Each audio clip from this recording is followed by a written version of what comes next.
So what's the excitement level like in Orlando? I know you guys, just from the tone of your voice, you guys are very excited.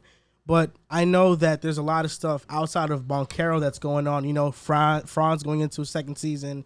You now have Wendell Carter Jr., who Riv was trashing this time last year. Such a fold. And he was huge for you guys. Ass for us. Bro, he's amazing. He's great for them. He's great for them, ass so for us. good. All right, what can I do? Jalen Suggs, second season, and Markelle Fultz. I know you guys are very excited about him. There's a lot of excitement around in Orlando right now. What are you most excited about, though, coming into the season? Go ahead, Luke. Coming into this season, it's got to be Paolo. I mean, that's the cop-out answer, but it's true. Number one pick, a lot of weight comes with that. Like forever, he will be the number one pick. So he's the guy that just by default I'm rooting hardest for now, because it's like you don't want him to not live up to that number one pick hype. Unfortunately for Markelle Fultz, like he was the number one pick. And it just after just the stuff that he had to go through, like as far as the nerve stuff and whatever, like it's just unfortunate. So like we're just really rooting for him as like also not just a Magic player, but like the number one pick to succeed. So I'm really excited about Paolo. He's a guy that can create his own shot. Obviously we don't put a bunch of stock into Summer League and like the crossover in Seattle, but it was two different players. Like Summer League was Paolo with his vision. And then the crossover was just him having fun playing pickup, basically. But he was the guy. Oh, like, he dropped ate. 50 Yeah. and he was a lot of fun. But that's just kind of the versatility of Paolo Banchero. And I'm just hoping as the season goes on, we just continue to see that more. So for me, it's hard not to say that Paolo is what I'm most excited for coming to the season. A lot rides on his shoulders, even in year one. Yeah, and super excited about Paolo, obviously, but a lot of the guys that you mentioned, I don't know if it's so much excited, but like really hopeful. Like we're hoping that Franz Wagner can grow on the great rookie year that he had. We're hoping, I know Joel's going to feel some type of way about this, but we're hoping that Jalen can be better offensively. He was legitimately elite defensively on the perimeter last year. He was. So I mean, we have a lot to be excited about. Just we're hoping that everyone can stay healthy. Like that would be really great for us. And we think if everyone can stay healthy, we should have a decent chance to be a lot better than we were last year. And after winning, 22 games, like I'd be ecstatic to win 30, 35 games, go into April. Like maybe we got a chance to make the play in. Like that would be a successful season, I think. For me, I think the player I'm most excited to see is Markelle Fultz. And I'm just going to give you guys my prediction right now. I think he's winning most improved player. I think he is.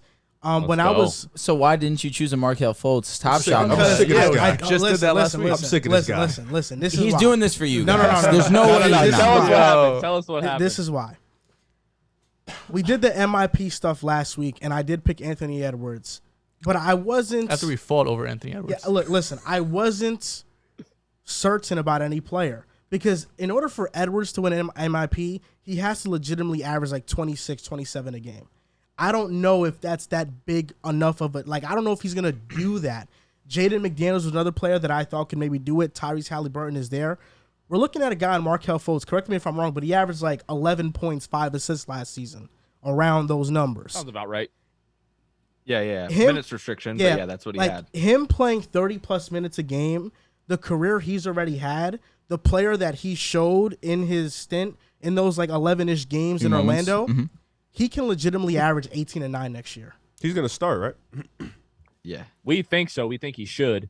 Right next to Suggs? Last season, just because we're hoping it's next to Suggs. That's what a lot of us think. But then the issue is, like, you have Paolo, who is great with playmaking. You probably want to put shooters around him. Jalen was at the 21% three-point shooter last year. Markelle Fultz has basically been in the 20s.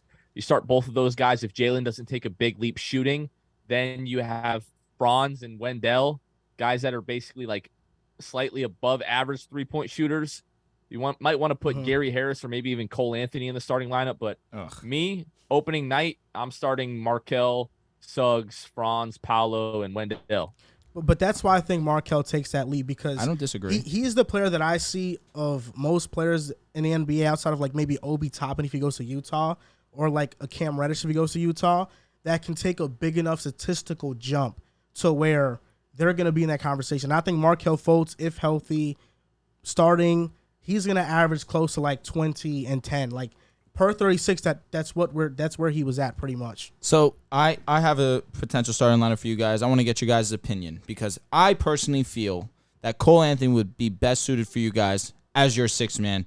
And that's also given the fact that we don't know about Jonathan Isaac, but that's another question that I have for you. But let's stick to this one. My question. All right, you know what? Then I'll leave that to you, Riv. That's fine. Appreciate So right now I have Markelle Fultz starting at the 1, Suggs at the 2, Franz at the 3, Paolo Banchero at the 4, and then Wendell Carter at the 5. Do you have any issues with that starting lineup? Nope. So now another question becomes, if Jonathan Isaac is who Magic fans have said that he was supposed to be, do you feel like once he comes back, do you think that they'll find a way to put him into the starting lineup, or do you feel like he would be best suited at that six-man position for you guys?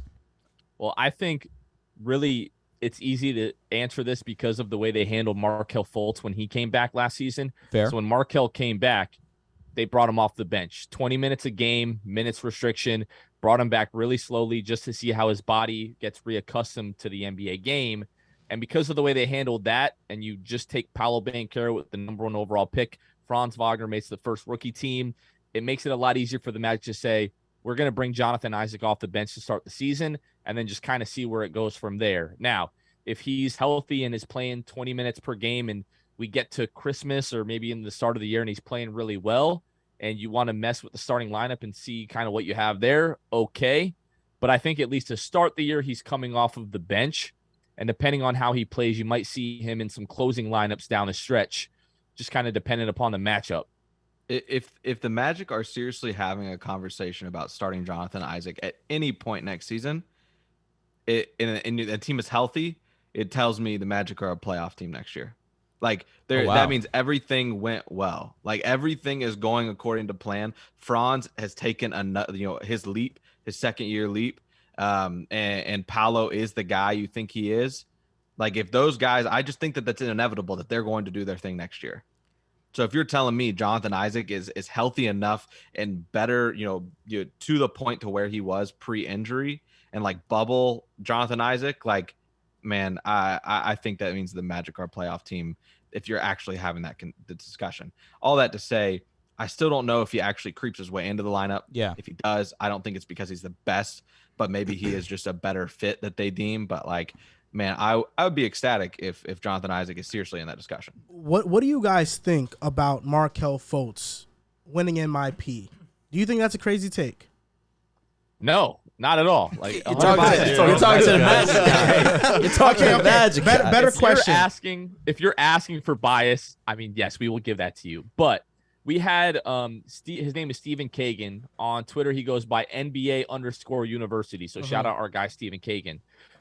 He is a big analytics guy, and we wanted to bring him on. I just followed them today, actually. It's the there you go. it's the eye test versus do the numbers match what my eyes are telling me? Yeah. And Markelle Fultz per 36 minutes, because again he was held to the 20-minute restriction basically until the last week of the season.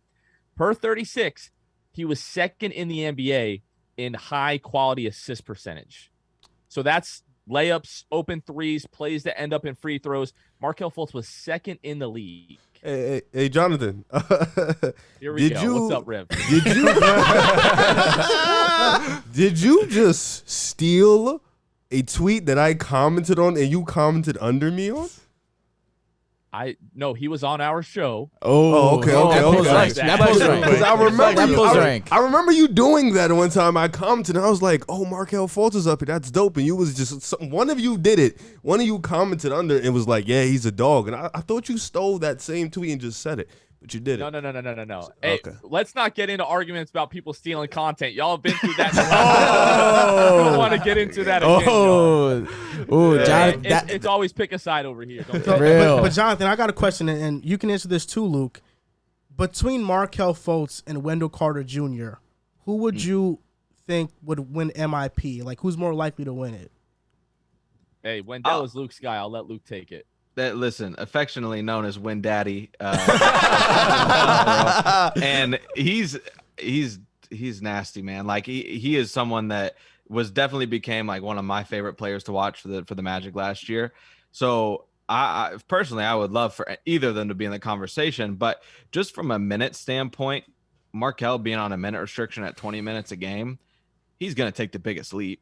And the guys that are voting for MIP and all of that in the media, whatever it is, they won't even know he was on a minute restriction and that he only played 18 games last year. Yeah. They're just going to look across the board and be like, I don't know, man. Like he was averaging 11 and 5.5. And he just took a huge leap this year. And they're just going to cast their vote for Fultz as MIP if that's what they do. But I do think that plays into the fact that Markelle seems more realistic because the jump is going to be far more drastic. I think Wendell is going to benefit from Markelle Fultz this year. Don't get me wrong. But Markelle is just going to have a high impact on everybody. And I think that he's probably the more realistic of the two. And I say that because as I gave that Markelle Fultz take, which it was just a thought that came into my head earlier this week, I go on FanDuel. I'm on FanDuel right now. I'm looking at the odds. Markelle Fultz is plus 11,000.